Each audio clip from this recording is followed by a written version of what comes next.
आप सभी विद्यार्थियों का मैं अभिषेक आपके अपने YouTube चैनल अभी स्टडी 95 पर स्वागत कर रहा हूं। तो आज के क्लास में हम देखेंगे कि जो वस्तु है वह वक्रता केंद्र पर स्थित है। हम एक वस्तु लेंगे और अवतल दर्पण के वक्रता केंद्र पर हम रख कर देखेंगे कि इसका इमेज कैसे बनेगा। तो इसके बारे में हम बताएंगे। तो देखिए, बहुत सुंदर कंसेप्ट है, बहुत सिंपल तरीके से आपको बताएंगे। आप इसी तरह इमेज को बनाएंगे, फिगर को बनाएंगे, आपके कंसेप्ट भी क्लियर होंगे और आप पेपर में बहुत अच्छा नंबर ला सकते हैं। तो सबसे पहले हम एक अवतल दर्पण बनाएंगे। अवतल दर्पण बनाने के बाद में हम क्या करेंगे, बड़े ध्यान से देखिएगा। हम वस्तु को, जो वस्तु है या वस्तु है, इसका नामकरण हम करेंगे।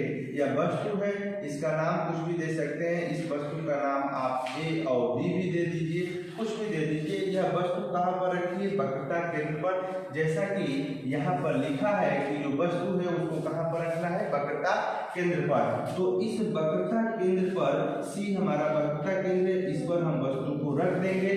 उसके बाद हम क्या करेंगे, देखिए, जब वस्तु को यहाँ रखेंगे तो सबसे पहले जो मुख्य अक्ष है, यह क्या है आपका? मुख्य अक्ष। इस मुख्य अक्ष के समांतर एक प्रकाश की किरण को भेजेंगे और यहाँ से प्रकाश किरण रिफ्लेक्ट होकर अवतल दर्पण से कहाँ जाएगी? फोकस से। तो इस एरो को हम बनाए हैं, तो प्रकाश की किरण यहाँ से रिफ्लेक्ट होकर कहाँ पर आ रही है? फोकस से।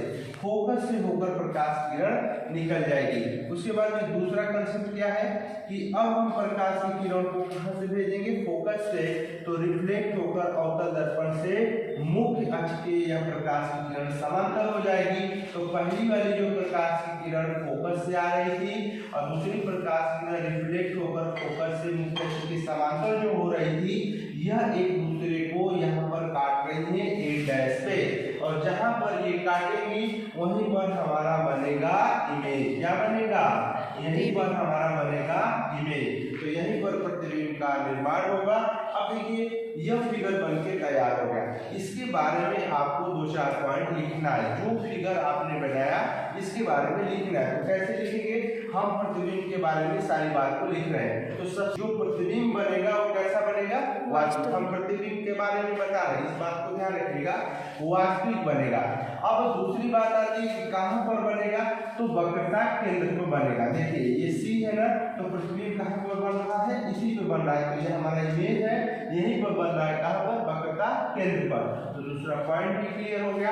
अब देखिए, वस्तु ऊपर रखी गई है, अब प्रतिबिंब इसके कहाँ बन रहा है? नीचे। तो आप कह सकते हैं कि प्रतिबिंब बनेगा उल्टा। प्रतिबिंब कैसा बनेगा? उल्टा बनेगा। लास्ट पॉइंट है, इंपॉर्टेंट है, ध्यान रखिएगा। यह वस्तु है, यहाँ पर हम वस्तु को रखे हैं, तो इसका प्रतिबिंब वस्तु के बराबर। जैसे हम फॉर एग्जाम्पल बता रहे हैं बोतल से। देखिए, यहाँ पर एक ऑब्जेक्ट है आपका, यह ऑब्जेक्ट है, तो इसका जो प्रतिबिंब होगा जो केंद्र पे होगा, जब वस्तु को, इस बोतल को आप वक्रता केंद्र पर रखेंगे तो जस्ट इसका उल्टा इमेज इसी के बराबर, बोतल के ही बराबर आपका नीचे बनेगा। ऐसे जस्ट ही उल्टा बनेगा। बात समझ में आ गई? इस कंसेप्ट से आप सीख गए होंगे कि जो वस्तु का प्रतिबिंब होगा वो वस्तु के बराबर होगा। तो ये आपका इंपॉर्टेंट पॉइंट था। तो उम्मीद करते हैं आप सभी पॉइंट को, इमेज को समझ गए होंगे। ऐसे ही छोटे छोटे वीडियो जितने भी अवतल दर्पण से रिलेटेड आपके इमेज है, सभी को हम बना के एक एक करके इस वीडियो को इस चैनल पे प्रोवाइड कर रहा हूँ, ताकि आप इसे छोटे छोटे भाग में बहुत कम समय में देखकर अपने नोट्स को कंप्लीट करें और इसे आप नोट कर लें। बहुत इंपॉर्टेंट है, इसे आप एक बार देखकर इसे नोट कर लीजिए। आप स्क्रीनशॉट भी ले सकते हैं, बट पूरा वीडियो देखिएगा। तो जल्दी अगली क्लास में मिलेंगे, तब तक के लिए जय हिंद, जय Bharat. Thank you so much.